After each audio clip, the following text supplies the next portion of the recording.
తెలంగాణ హైకోర్టుకు హైడ్రా కమిషనర్ రంగనాథ్ క్షమాపణ చెప్పారు. గత విచారణకు వ్యక్తిగతంగా హాజరు కాకపోవడంపై రంగనాథ్ సారీ చెప్పారు. హైకోర్టు ఉత్తర్వులున్నా ఎందుకు కూల్చారన్న హైకోర్టు ప్రశ్నకు వ్యర్థాలని తొలగించామని హైడ్రా కమిషనర్ తెలిపారు.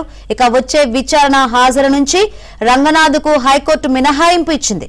మరిన్ని వివరాలు మా ప్రతినిధి ప్రవీణ్ అడిగి తెలుసుకుందాం. ప్రవీణ్, గత విచారణకు వ్యక్తిగతంగా హాజరు కాకపోవడంతో గత విచారణలోనే తెలంగాణ హైకోర్టు హైడ్రా కమిషనర్ రంగనాథ్ ఉద్దేశిస్తూ నాన్ అవైలబుల్ వారెంట్ జారీ చేస్తాం, వ్యక్తిగతంగా విచారణకు హాజరు కావాలంటూ కూడా గత విచారణలో ఆగ్రహం వ్యక్తం చేసింది. దీంతో కోర్టు ధిక్కరణ కేసులో ఈ రోజు వ్యక్తిగతంగా హైడ్రా కమిషనర్ రంగనాథ్ తెలంగాణ హైకోర్టు ముందు విచారణకు హాజరయ్యాడు.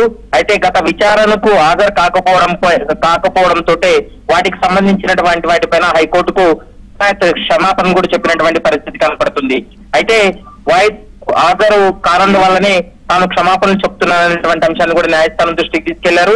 మరోవైపు వచ్చే విచారణ సమయంలో విచారణకు హాజరు కాకుండా రంగనాథ్కు మినహాయింపు ఇచ్చింది తెలంగాణ హైకోర్టు అనేది కూడా స్పష్టంగా అర్థమవుతుంది.